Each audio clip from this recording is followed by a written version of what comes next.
SN. Translated by Bhikkhu Bodhi. Sutta Central.net and Suttas.com.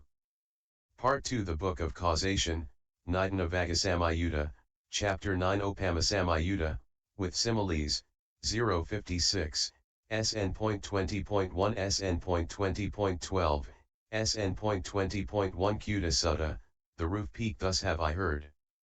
On one occasion the Blessed One was dwelling at Savatthi in Jeta's grove, Anathapindika's park. There the Blessed One said this, Bhikkhus, just as all the rafters of a peaked house lead to the roof peak and converge upon the root peak, and all are removed when the roof peak is removed, so too all unwholesome states are rooted in ignorance and converge upon ignorance, and all are uprooted when ignorance is uprooted. Therefore, Bhikkhus, you should train yourselves thus, we will dwell diligently. Thus should you train yourselves. As rafters depend on the roof peak, unwholesome qualities depend on ignorance. SN.20.2 Nakasika Sutta, the fingernail. At Savatthi. Then the Blessed One took up a little bit of soil in his fingernail and addressed the Bhikkhus thus, Bhikkhus, what do you think, which is more, the little bit of soil that I have taken up in my fingernail or the great earth? Venerable Sir, the great earth is more. The little bit of soil that the Blessed One has taken up in his fingernail is trifling. Compared to the great earth, it is not calculable, does not bear comparison, does not amount even to a fraction. So too, Bhikkhus, those beings who are reborn among human beings are few. But those beings are more numerous who are reborn elsewhere than among human beings. Therefore, Bhikkhus, you should train yourselves thus, we will dwell diligently. Thus should you train yourselves. As the dirt in a fingernail is smaller than the great earth, the beings reborn as humans are few. SN.20.3 Kula Sutta, Families. At Savatthi. Bhikkhus, just as it is easy for burglars to assail those families that have many women and few men, so too it is easy for non-human beings to assail a bhikkhu who has not developed and cultivated the liberation of mind by loving kindness. Just as it is difficult for burglars to assail those families that have few women and many men, so too it is difficult for non-human beings to assail a bhikkhu who has developed and cultivated the liberation of mind by loving kindness. Therefore, Bhikkhus, you should train yourselves thus, we will develop and cultivate the liberation of mind by loving kindness, make it our vehicle, make it our basis, stabilize it, exercise ourselves in it, and fully perfect it. Thus should you train yourselves. As a family with few men and many women is easily attacked, non-human beings may attack a mendicant without loving kindness. SN.20.4 Okasutta, pots of food. At Savatthi. Bhikkhus, if someone were to give away 100 pots of food as charity in the morning, 100 pots of food as charity at noon, and 100 pots of food as charity in the evening, and if someone else were to develop a mind of loving kindness even for the time it takes to pull a cow's udder, either in the morning, at noon, or in the evening, this would be more fruitful than the former. Therefore, Bhikkhus, you should train yourselves thus, we will develop and cultivate the liberation of mind by loving kindness, make it our vehicle, make it our basis, stabilize it, exercise ourselves in it, and fully perfect it. Thus should you train yourselves. Loving kindness is more beneficial than generosity. SN.20.5 Sati Sutta, the spear. At Savatthi. Bhikkhus, suppose there was a sharp-pointed spear, and a man would come along thinking, I will bend back this sharp-pointed spear with my hand or fist, twist it out of shape, and twirl it around. What do you think, Bhikkhus, would it be possible for that man to do so? No, Venerable Sir. For what reason? Because it is not easy to bend back that sharp-pointed spear with one's hand or fist, to twist it out of shape, or to twirl it around. That man would only experience fatigue and vexation.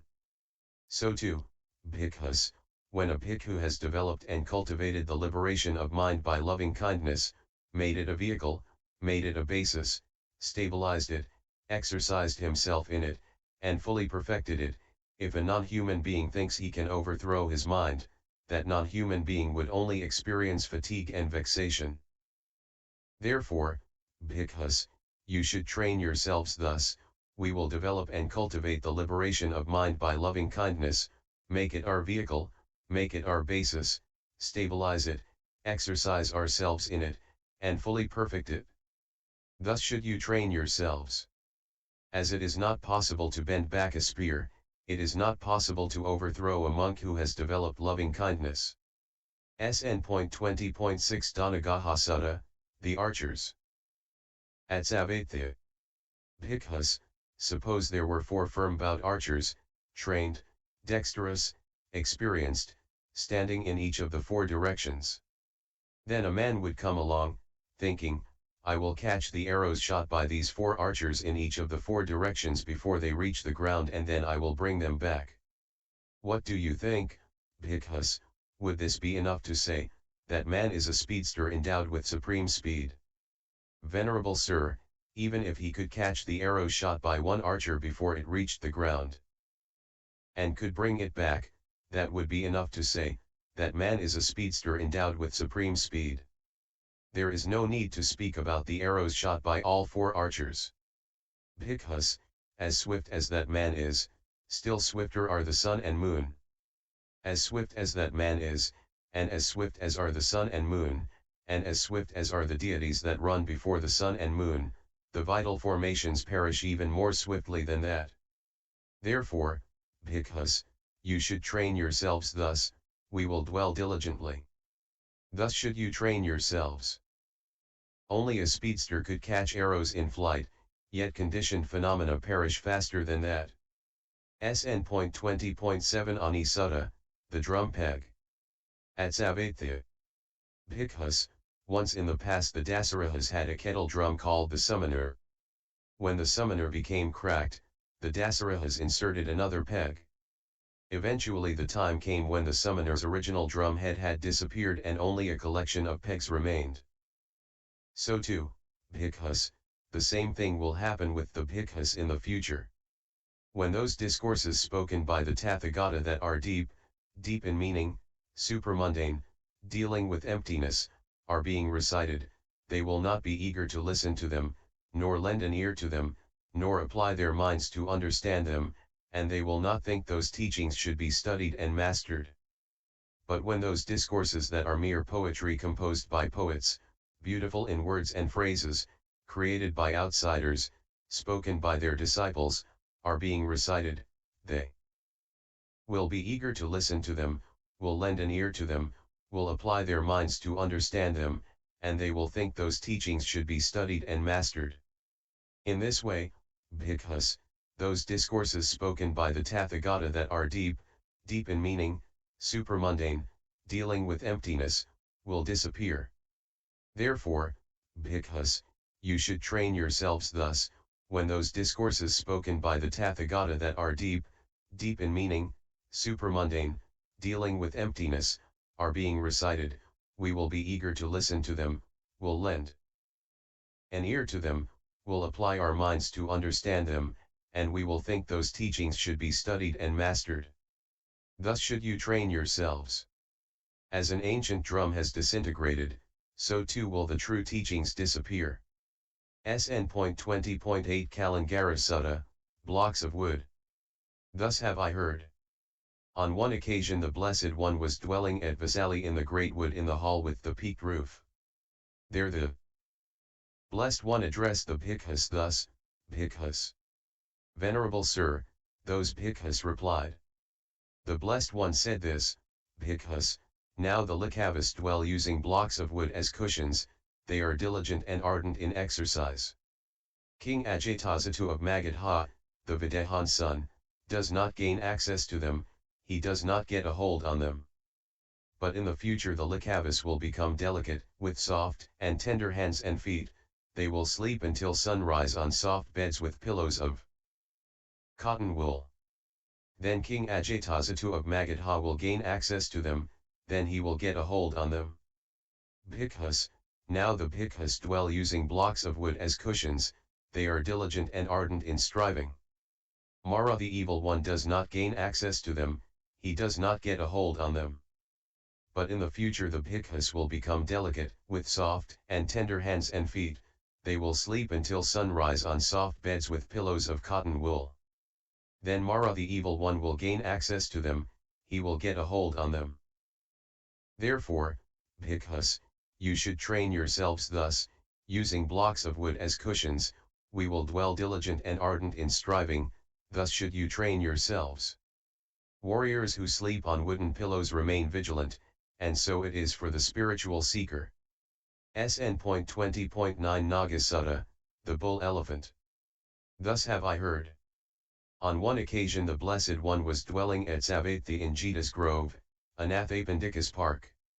Now on that occasion a certain newly ordained bhikkhu was approaching families excessively. The other bhikkhus told him, the Venerable One should not approach families excessively, but when he was being admonished by them he said, these elder bhikkhus think they can approach families, so why can't I?